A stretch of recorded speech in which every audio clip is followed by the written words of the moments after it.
Hi, welcome to my channel on the couch with Ozzy, where I talk on love, on faith, life, marriage, relationship, and everything in between. Please don't forget to subscribe. That way, you can always get an update when there is a new video.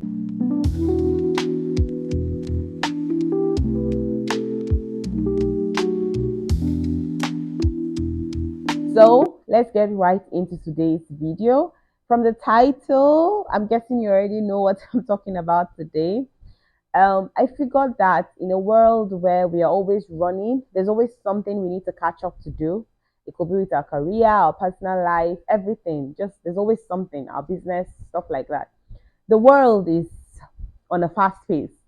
And there are certain things that I put in place that it helps me to just withdraw back and, so that it doesn't overwhelm me because the world will overwhelm you if you don't take a step back. One of the things that I put in place, I call it my gratitude practice.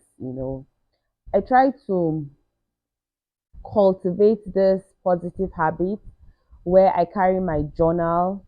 I've been writing my journal as far back as 2021 because a backstory to that is I am a Christian and I was born into a Christian home, but I didn't have a relationship with God up until 2018. But I started getting serious in 2021. And so, as far back as 2021, I knew that it was important for me to always count my blessings. Like, literally, I am very serious with that. I count my blessings one by one. I think one time I was reading them and I saw where I wrote, I'm grateful for my beauty, my sanity, and stuff like that. And so I made it a point of duty to always remember how important it is to always carry my journal and write things that I'm grateful for. Oh, we could, the number of times that I escape accidents and stuff like that. Why do I do that? Anytime I start getting overwhelmed or I start telling myself that something is not going my way, I just carry my phone and go into all of those things. I start reading from the 2021, 2022, and I tell myself, do you even remember that God did this? He did that. The year He did that. Honestly, some of them I can't even remember. I'll be like, at what point did this happen? So it helps me to stay grounded. It helps me to not be overwhelmed or to doubt who God is to me, or to doubt myself in this world that can be chaotic. I just carry it and tell myself, if He did it, He will do it again. Another one that I do is I try to stay off social media. Very important. I found myself, becoming this bitter person. I'm a media person. I always like to read the news, watch the news, sorry. Always love to watch the news. I love Arise News. I love that station. You will find me always watching Arise News. And I found myself I was becoming bitter, constantly just becoming bitter. And it's not just about the news, honestly, just generally social media. Because if you're not watching the news, you're on X, you're on Instagram, you're reading the blogs and stuff like that.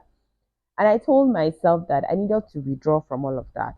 So there are times where I just take out time. I either uninstall the app or in the morning, rather than the first thing I do is to take my phone and start. Maybe when I wake up to 4, 5, I try to put my phone on do not disturb. That way, I have the first few hours in the morning to myself. I don't want to get any call. I don't want to get any text. I don't want to open WhatsApp and see something that will just mess with my mood. So that way it helps me to stay grounded and not always have to look forward to reading or watching the news or seeing what the blogs are saying. Because I think for me, there there was a time where I started getting more like addicted to X. We call it Twitter before. That app. And even for my spirituality, I told myself, can you take a break? Why is it that it's starting to feel like that app is controlling you? Why can't you take a break? I can't. I just take my phone, and the next thing I'm trying to look at, oh, what is happening on X now? What are they saying?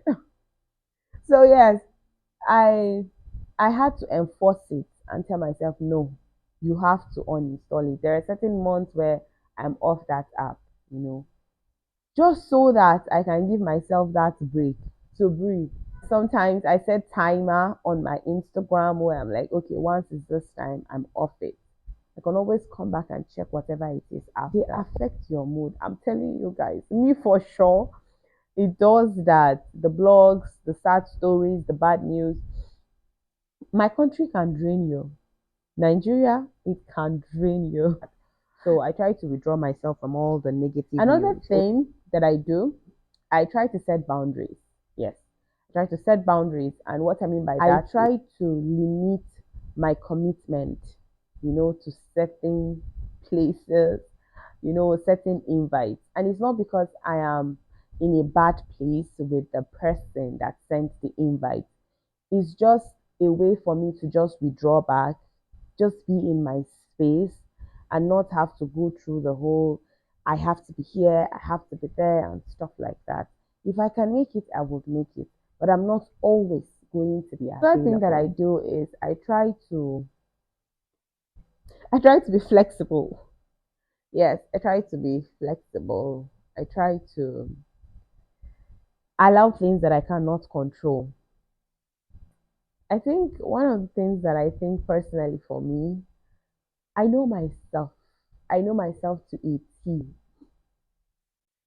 I overthink things. I try to see if things don't happen my way. I get so ah, I am just all over the place. If something doesn't happen, I am all over the place. And so I realize that it is important for me to embrace flexibility and I'll allow things because I am not God. If it will happen, it will happen. If it will not happen, it cannot steal my peace. So one of the things that is so important for me that I protect is my peace and my sanity. And I reasoned with myself that I am always running to see that, oh, how do I make it happen? It has to happen. No, no, it doesn't make me sleep at night. I'm so worked up. I'm already thinking about it the following morning. I try to embrace flexibility. I try to just allow things to happen. If it happens, fine. If it doesn't happen, I try to just lay back and just watch things unfold. I do my best. I do my best. I try the things that I can do for myself, and the ones that I cannot, no stress. Honestly, no stress. It could be me trying to get funds for something or trying to change a job and hoping the people call me or stuff like that, or I'm trying to buy something. There's just something that I will do my best, but if it doesn't happen, it cannot steal my joy. And those things tend to steal your peace because if you're consistently worried or getting frustrated about them, you will lose your peace. Another thing is trying to find my purpose and, to align with my values. And I resigned from my job last year, my 4 year job. I've been on that job for 4 years, and I resigned last year. And one of the things is I figured that it was not aligning with my values and purpose and stuff like that. So for me to be in that space for 4 years, I didn't just wake up one day and be like, nope, I'm going. Because honestly, life, things are not black and white. Yeah, we stay in a place not because we want to. Especially my 9 to 5. We know ourselves. Most times you're just working there because you get to have the salary, get to pay, do one or two things. There are some good paying jobs out there, and sometimes the environment too is important.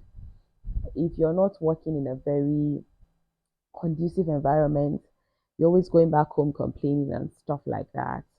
I hope you have something better. Honestly, I hope you have something better. But I had to resign because I have been thinking about it. I've been thinking about it. Should I? Should I not? Should I? And I figured, no, I cannot. I cannot keep going on.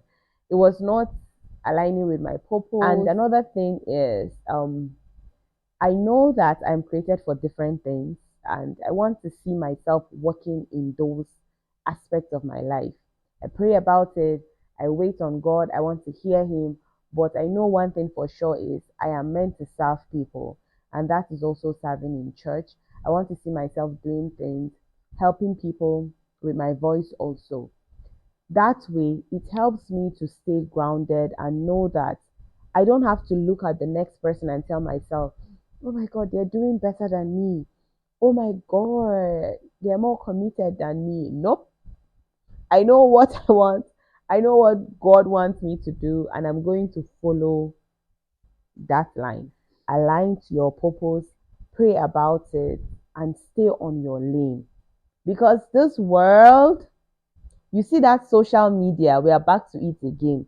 If you are always on social media, you see somebody, what is it? If it is business for food, there are thousands of vendors out there. If it is clothes, there are thousands out there. Real estate, content, just work, just do your own path. Stay on your lane. First of all, you have to pray about it so that you know your purpose and you start aligning with it. And that's one of the things that I am doing. I'm trying to be very consistent with it in this 2025. That way is keeping me in check, not to always be running here and I try to maintain healthy relationships, and that's creating quality time with people that I value, with people that they respect themselves and we respect each other. Boundaries. So that's one of the things that I do because nobody's an island. I need people, and we all need people. So I try to maintain healthy relationships. I try to create time with my friends, my family, to just do something fun, something nice, to be there. It could be at the park, it could be a social gathering, just sit down and talk, and not necessarily with the whole negative vibe or negative energy or trying to just say something awful about someone. Having to stay around people, and if we're not arguing, we are fighting, we're saying something, we are contradicting each other's points and stuff. I just love to be in a space where everybody is trying to be, we just talk, we hear each other and stuff like that. And that is one of the things where I line myself with. That way, if I am off social or I'm not doing that or spending my time in my secret place, I get to be in a community of people where it's just positive energy. We're just saying something nice to each other. Yes, these are some of the reasons. I know that I have a lot of them, but these are some of the few points to implement in my life. That way, I stay grounded in this chaotic world. So please, can I know some of your own points? What do you just sleep? Are there days where you just go and sleep and turn off your phone? But I really hope that you're doing something, because you need to take out time for yourself, for your sanity, for your peace, so that your joy will be intact. And for me personally, when I walked into this year, I heard the word ease for me, ease. And when I got into church, the slogan at my church was "working in gratitude." So I'm like, Amen. So I really want to know, what are the things you're doing? What would you want to start doing if you're not doing anything? So yes, let's strive to keep our peace intact, and also see how we can always withdraw when we start getting overwhelmed. So thank you guys for watching till the end. Please don't forget to subscribe, don't forget to like, don't forget to share. And also, if you know someone that can vibe with my content, like I said, I talk on love, on life, relationships, marriage. Sometimes I have guests here on the couch with me and we talk about everything. Yup. So please don't forget to share my channel with them, and I'll see you guys on the next video. Bye, guys.